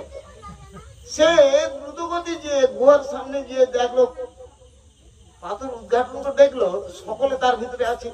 বলে কি হলো, আমার আস্তে আস্তে কি ভরণ করে দিল? আবার যখন ঘুরে আসলো দেখে সে একই অবস্থা। তখন বুঝতে পারলো ইনি সাক্ষাৎ জগতের ঈশ্বর। তখনই গোবিন্দের চরণে ব্রহ্মা পড়ে গেছে, প্রভু আপনার চরণে আমার অপরাধ হয়ে গেছে, আমি আপনাকে না চিনতে পেরে আপনার রাখাল বালক গোবৎস চারণগুলো সমস্ত আমি হরণ করেছি। বলছি ব্রহ্মা, তোমার যদি এইরকম মোহ হয় তাহলে কি করে হবে? তবে তুমি যে কাজটা করছো এটা হচ্ছে যবনিচিত কাজ। গোবৎস চারণ এবং রাখাল বালককে হরণ করা এটা যবনের কাজ। তোমাকে যবন হতে হবে, যবন কুলোদ্ভব হতে হবে তোমাকে। ভাগবত সিদ্ধান্ত বললেন যবন কুলোদ্ভব, এবং চৈতন্য চৈতন্য গ্রন্থ বলেন যবন কুলোদ্ভব, কিন্তু ভক্তমাল গ্রন্থ বলছেন ব্রাহ্মণ কুলোদ্ভব। মাতা গৌরী দেবী, পিতা সুমন ব্রাহ্মণ। কেমন? তবে ভাগবত সিদ্ধান্ত অনুসারে ইনাকে যবন কুলোদ্ভব হতে হয়েছিল। রাধে রাধে। কথা উল্টে দিয়ে ঘুরে যায় ভাই, মনে করেন। রাধে রাধে। এখন হরে কৃষ্ণ দিদি নাই একটু ব্যাখ্যাতে সুতা বলতে পারি, এইটা তো বলতে হয়, মাঝে মধ্যে না বললে হয় না। তাই ব্যাখ্যা দিলে সুতা আপনি পলায় বকে গেলেন, কিছুটা নাই উদাহরণ দিলে সুতা কিছুটা। এই জন্য বাৎসল্য প্রেম সূক্ষ্ম থেকে আরো উৎকৃষ্ট। পাল্য পালক জ্ঞান। ছেলে মেয়েকে যেরকম আমরা পালন করি, মা যশোদা থেকে আরম্ভ করে নন্দ মহারাজ গুরুবর্গ সকলেই কৃষ্ণকে পাল্য জ্ঞানে তারা পালন করত। ভাগবত থেকে বলছে নন্দ কিম করত ব্রাহ্মণ শ্রেয় এব মহাদয় যশোদা বা মহাভাগা পপ্পু জুষ্ঠা স্তন হরি। হে ব্রাহ্মণ, নন্দ এমন কি সৌভাগ্য করেছিল, বা যশোদা এমন কি সৌভাগ্যবতী হলেন, যার ফলে স্বয়ং ব্রহ্ম কৃষ্ণ তার স্তনদুগ্ধ পান করলেন। আবার দশম স্কন্ধে নবম অধ্যায়ে 20 শ্লোক থেকে পরীক্ষিত সুখদেব বাক্যম নেমং বিরিঞ্চি ন ভব ন শ্রীরঙ্গপ্প সংশ্রয়া প্রসাদং লেধিরে গোপী যত পাপ বিমুক্তি দাত। যে প্রীতি, যে সৌভাগ্য মাতা যশোদা শ্রীকৃষ্ণের কাছ থেকে লাভ করেছিলেন, সে প্রসাদ ব্রহ্মা, শিব, এমনকি বিষ্ণু বক্ষস্থিত জানারা সেই লক্ষ্মীদেরও লাভ হয়নি। যে কৃপাটা গোবিন্দ মা যশোদের থেকে আরম্ভ করে সমস্ত গোপী মায়েদের কৃপা, গোপী মায়েদের যে কৃপা সেটা আরো উৎকৃষ্ট কৃপা। যেমন মা কি করে ছেলের প্রতি তার ভক্তি আছে, দাস্য ভাব আছে, সূক্ষ্ম ভাব আছে, বাৎসল্য আছে। এর পরিমার্গে যারা গোপী ভজন করছে, গোপী মায়েরা, গোপী মানে গোপনে যারা ভজন করছেন সেই গোপী মায়েরা, যেমন পঞ্চামৃত 5টা বস্তু না হলে পঞ্চামৃত হয় না। দধি, দুগ্ধ, ঘৃত, মধু, চিনি একটা বাদ দিলে কিন্তু পঞ্চামৃত হয় না। এই পঞ্চামৃত স্বরূপ গোপী মায়েদের ভজন। যেমন একটা গৃহস্থের মা, তার স্বামীর প্রতি নিষ্ঠা আছে, আবার স্বামী যখন হাল কর্ষণ করে যখন ঘরে আসলো তখন তার পাকড়া বাতাসে তার ক্লান্তি দূর করছে, সেবা করছেন। আবার কেউ কিছু বলছে, তার স্বামীকে বলছে জানো অমূলকের ঘরের ছেলেটা আমাকে এই কথা বলছে, অসংখ্য। আবার যখন সেবা করতে যাচ্ছে, যখন খাবার খেতে যাচ্ছে, তখন তাকে ক্লান্তি দূর করে তখন সেবা দিচ্ছে। তাহলে মা যশোদা এইখান পর্যন্ত যারা গোপী মায়েরা তারা কি করছে না, নিজাঙ্গ দিয়ে গোবিন্দকে সেবা করছে। এই জন্য গোপী ভজন মাতা নন্দরানীরও অগোচর। রাধে রাধে।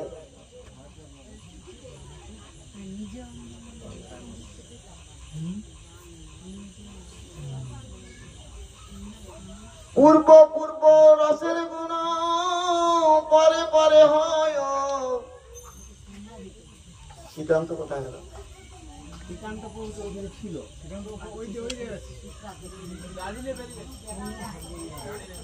এবারটা বুস্কর দেওয়া পালাইছে।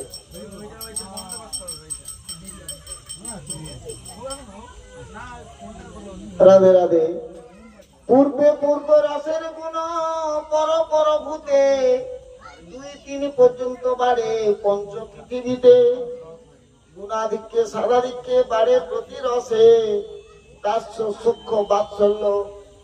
বাৎসল্যের গুণ মধুরে তে বইছে। শান্ত, দাস্য, সূক্ষ্ম, বাৎসল্য, মধুর। মধুর মানে গৃহবধূ, যারা গৃহের বধূ, দানাধিক্যার স্বামীর প্রতি যে ভক্তি, সেটা হচ্ছে 5টা রসের সমন্বয় ভক্তি। কিন্তু মা যশোদা বাৎসল্য প্রেমে পরিণত গেছে, কিন্তু নিজাঙ্গদের সেবা করা দানাধিক্যার অধিকার নাই। রাধে রাধে। কেমন বলছে? বিশ্রাম দেব? হ্যাঁ হ্যাঁ, ঠিক আছে বাবা, আমি এক্ষুনি বিশ্রাম দেব। কেমন বলছে বাবা? গ্রন্থ বিশ্রাম দেওয়ার আমি প্রস্তুত হয়ে আছি, যখনই বলবো তখনই। এ তোমার চৈতন্য চরিতামৃত গ্রন্থ, যেখানে বলবো সেখানে বিশ্রাম। যেমন বলছে শান্ত, দাস্য, সূক্ষ্ম, বাৎসল্য, মধু। শব্দ, স্পর্শ, রূপ, রস, গন্ধ। যখন জলদ মেঘের ঘর্ষণ হয় তখন তড়িৎ প্রবাহ হয়। প্রথমে রূপটা আমরা দেখতে পাই, চাকাস করে একটা বিদ্যুৎ চমকে গেল। তারপরে অনেকক্ষণ পরে গিয়ে শব্দটা আওয়াজ কানে লাগছে, কার সঙ্গে না ওই রূপের যে বিদ্যুতের যে ছটা, সেটা স্পর্শ হচ্ছে বায়ুর সঙ্গে স্পর্শ হয়ে আসলে তবে আমাদের কান্নগোচরে তখন শব্দ পাই। তাহলে শব্দ গুণটা হচ্ছে বায়ুতে। তাহলে জলদ মেঘের ঘর্ষণে তড়িৎ প্রবাহ হয়। বলতে পারি রাধে রাধে। জলদ মেঘের ঘর্ষণে তড়িৎ প্রবাহ হয়। তড়িৎ প্রবাহ হলে বায়ুর সঙ্গে সংমিশ্রণ হয়ে তবে কর্ণগোচরে স্পর্শ হলো, রূপ হলো, রস। যখন জলদ মেঘের ঘর্ষণে রসটা যখন পৃথিবীতে পড়লো, এই যখন এই বৃষ্টিটা হওয়ার আগে যখন শুকনো মাটিতে যখন বৃষ্টি পড়লো, তখন ছড়ালো গন্ধ। সে গন্ধ কি আনন্দদায়ক, সে গন্ধের কথা তুলনা করা যায় না। রূপ, রস, গন্ধ। রসটা পৃথিবীতে পড়ার সঙ্গে সঙ্গে তার গন্ধটা নাকে লাগছে। সেই জন্য বলা হয়েছে চৈতন্য চৈতামৃত গ্রন্থ আস্বাদন করতে হলে শিক্ষা গুরু ব্যতি রেখে আস্বাদন করা যাবে না। আমি আভাস একটু দিয়ে গেলাম, তবে এর থেকে বেশি বলা যাচ্ছে না। রাধে রাধে। রাধে রাধে। তাহলে রসটা পৃথিবীতে পড়লেই গন্ধ বিচ্ছুরিত হয়। কৃষ্ণের প্রতিজ্ঞা দৃঢ় সর্বকালে আছে, যে জয়ছে ভজে কৃষ্ণ তারে ভজে তৈছে। তাহলে গীতাতে কেমন বলছে? যে যথামাং প্রপদ্যন্তে তাং তথ্যৈব ভজাম্যহং মম বর্তানুবর্তন্তে মনুষা পার্থ সর্বস্ব। হে পার্থ, যে যেভাবে আমাকে ভজনা করে আমি তাকে সেভাবে কৃপা করিয়া থাকি। যে যেভাবে আমাকে ভজনা করে তাকে আমি সেভাবে কৃপা করিয়া থাকি। ভাগবতে বলল, কিন্তু বলছে সে প্রতিজ্ঞা ভঙ্গ হইল।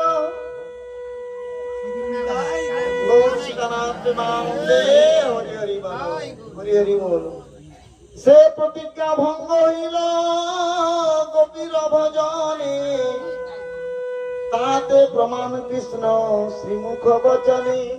ভাগবত সিদ্ধান্ত বলল, গোবিন্দ কিন্তু প্রতিজ্ঞা করেও রক্ষা করতে পারল না। গোপীদের কাছে প্রেম ঋণী হয়ে গেল। কেমন? গোপীরা এমন ধরনের ভজনা করলো, গোবিন্দকে প্রেম ঋণী করে দিল। যখন বংশী বটের তলে যখন গোবিন্দ যখন বেণুবাদন করলেন, সমস্ত গোপী মায়েরা নিজ নিজ কর্ম ছেড়ে দিয়ে তারা চলে গেছিল। কেমন? বেদ ধর্ম, লোক ধর্ম, দেহ ধর্ম, মর্ম, লজ্জা, ধৈর্য, আত্মসুখ, দেহ সুখ মর্ম, স্বজন করেন যত তারণ ভৎসন, ইহাকে উপেক্ষা করি করে কৃষ্ণের প্রেম সেবন, ইহাকে কহিয়ে কৃষ্ণে গাঢ় অনুরাগ, স্বচ্ছ দৌত বস্ত্রে যেন নাহি মসি বিন্দুদার।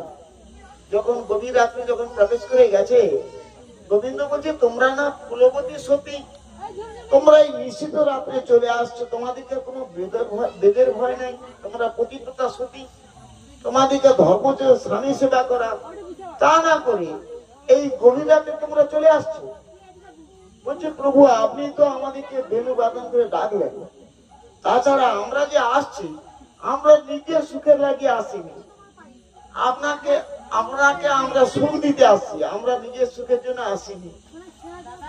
তাহলে কৃষ্ণ সুখের তাৎপর্য থাকার জন্য এই গোপীদের যে ভাব, এটা কি কেমন বলছে না, সাত্বিক ব্যভিচারী ভাবের মিলনে প্রেম রস হয় অমৃত আস্বাদনে। সাত্বিক ব্যভিচারী ভাব কেন বললো? সাত্বিক বললো কেন না, কৃষ্ণ প্রীতির লাগিয়ে আসছিল বলে এদিকে বলা হচ্ছে সাত্বিক ভাব। ব্যভিচারী বললো কেন না, ধর্ম উল্লঙ্ঘন করে আসলো বলে তাদেরকে বলা হচ্ছে ব্যভিচারী। কিন্তু এই ব্যভিচারী ভাবটা বলা হচ্ছে তাদেরকার আত্মেন্দ্রীয় প্রীতি ইচ্ছা তারে বলি কাম, কৃষ্ণেন্দ্রীয় প্রীতি ইচ্ছা ধরে প্রেম নাম। তাহলে আত্মপ্রীতি তাদেরকে ছিল না, এই জন্য তাদেরকে কাম নামে অভিহিত হলেও গোপীদের এদেরকে প্রেম বলে আখ্যা দেওয়া হয়। এখন গ্রন্থ বিশ্রাম দিতে বলতে বিশ্রাম দিচ্ছি, এখানে কিচ্ছু জিজ্ঞাসা করা যাবে না। এখন রাধে রাধে ভক্ত সম্মুখে হরিকথা, ভক্ত যদি গ্রহণ করতে চায় আমরা প্রস্তুত আছি। যেমন গৌর সুন্দর কৃপা করবে তেমন বলতে পারবো, গৌরী কৃপা ব্যক্তিকে তো আমি বলতে পারবো না বাবু। তবে গৃহীর পক্ষ থেকে বলছে বিশ্রাম দিতে, কারণ ভক্ত সেবার আহ্বান করা আছে। সমস্ত ভক্তবৃন্দরা কেউ আপনারা চলে যাবেন না, গৃহী প্রসাদের ব্যবস্থা রাখছেন, আপনারা প্রসাদ সেবা করে যাবেন, অন্যথা করবেন না, হরিদ্বারী সহকারে অনুমোদন করবেন।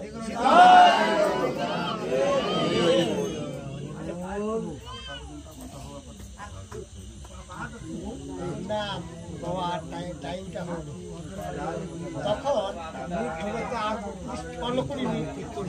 ওটা যখন দিব তখন টাইমটা চলে যাবে। রাধে রাধে সকলে চায়, বলা হয়েছে ভারত ভূমিতে সার্থক জনম তার, যে জন্মিয়া করে পরের উপকার। এই কথাটা শুনে রে বলছো, শুনে নি। ভারত ভূমিতে সার্থক জনম তার, যে জন্মিয়া করে পরের উপকার। তাহলে পরের উপকারটা কি? ধন দৌলত দিয়ে, বস্ত্র দিয়ে? তুমি জানিয়েছ যাহা অন্যে জানাবে তাহা।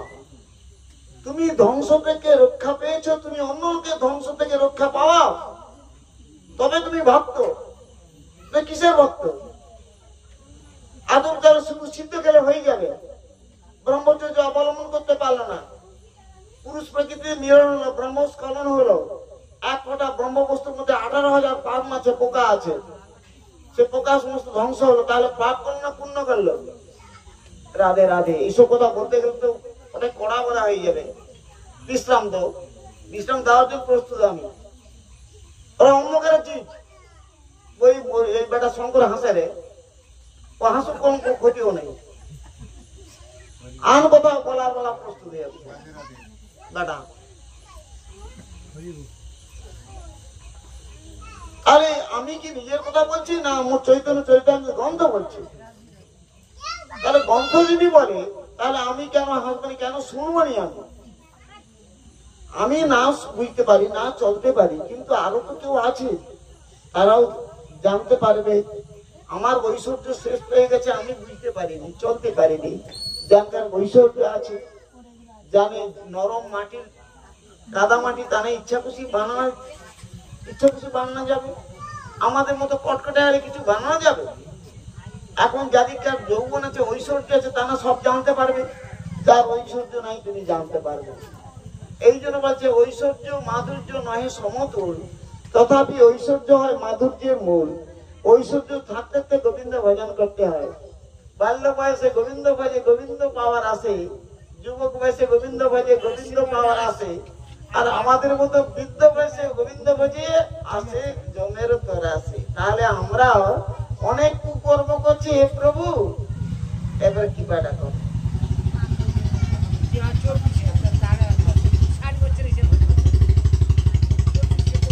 রাধে রাধে। এখন বলা হচ্ছে যেটা দাদা বললেন, 24 বছরে হবে মহাপ্রভু 24 বছর গার্হস্থ ধর্মে ছিলেন। 24 বছর গার্হস্থ ধর্মে থেকে উন্নত উজ্জ্বল রথ জগতে কৃপা করে গেছেন। 24 বছর শেষ যেই মাঘ মাস, তাহার শুক্লপক্ষে প্রভু করিলেন সন্ন্যাস। তাহলে সন্ন্যাস গ্রহণ করে যখন নবদ্বীপে যখন নীলাচলে চলে গেলেন, তখন কি কৃপা কাউকে করেনি? কৃপা করছিলেন, ভক্ত দ্বারা কৃপা করছেন, স্বরূপের দ্বারা কৃপা করছেন। মহাপ্রভু সন্ন্যাস ধর্মের পর যে তার লীলাটা, সেটাকে বিপ্রলম্ব লীলা। সেই বিপ্রলম্ব লীলাটা কেমন? মনে মনে সিদ্ধ দেহ করিয়া চিন্তন, রাত্রে দিনে সেবে রাধা কৃষ্ণের চরণ। আমি একজন সামান্য দাসী, আমি রাধা গোবিন্দের যুগল ভজনে উপাসিত হয়ে গেছি। আমি রাধা গোবিন্দের যুগল করা আমার ডিউটি, আমার ভোগ করা ডিউটি না। ওই বেটা তুই পালিয়ে গেছি বুঝতে দিয়া। নিতাই গৌর প্রেমানন্দে।